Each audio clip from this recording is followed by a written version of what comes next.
This monitor uses liquid crystals to display images. How this thing works amazes me. Let me show you.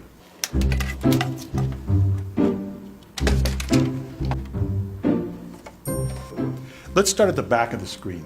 If you look here, you'll see a row of LED lights at the bottom called the backlight. These are the only lights in the monitor. Next, I'll put in what's called the optical system, which makes the light even across the back of the screen. Now, the first sheet makes a nice, even white background for the light.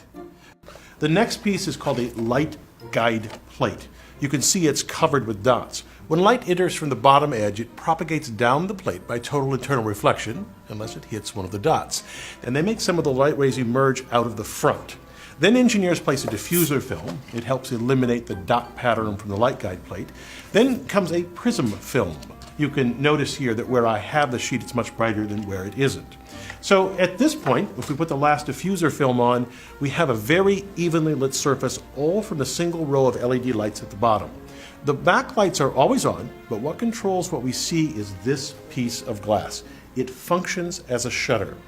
At the back and front of the sheet are two polarizers. They stick tightly to the piece of glass, but let me illustrate it with two sheets that I have.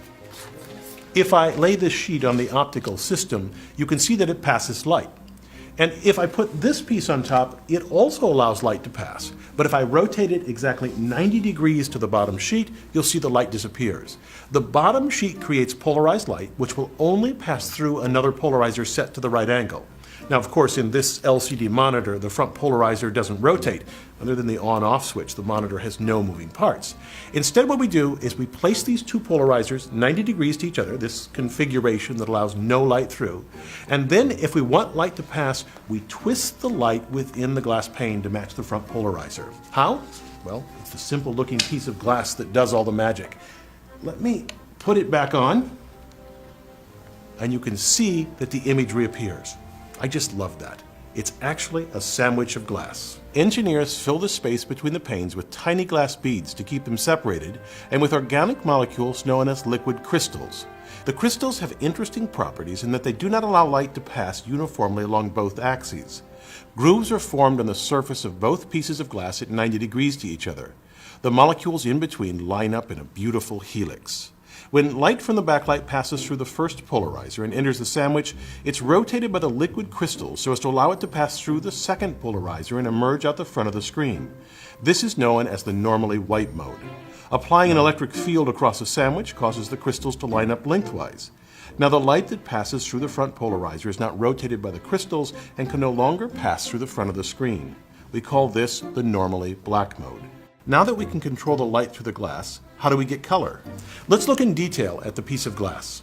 By controlling the voltage between these transparent electrodes, we can control the intensity of the light that passes through. Now, there's much more to the glass plate. Let's examine this section where my sleeve meets the gold background. If we zoom in, you can see it's made of pixels.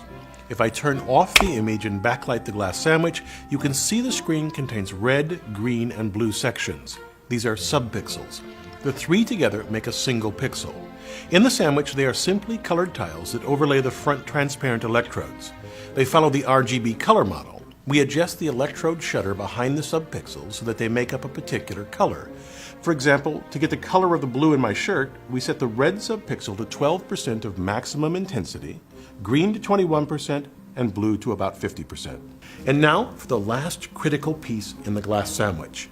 On the back pane, engineers paint tiny devices called thin film transistors. That's why these monitors are often labeled TFT. Each subpixel has a transistor which controls it. This transistor you see here functions as a switch that allows the screen to be updated row by row. By applying a voltage to a specific row while keeping the other rows grounded, we allow each subpixel in that row to receive video data coming from the top of the screen. Only one row can receive information at a time, but the speed with which this happens for each row is so fast that your brain blends it into a fluid image. What an amazing device, and also the technology that allowed computing to go mobile. Imagine laptops, cell phones, and tablets without lightweight screens. I'm Bill Hammack, the Engineer Guy.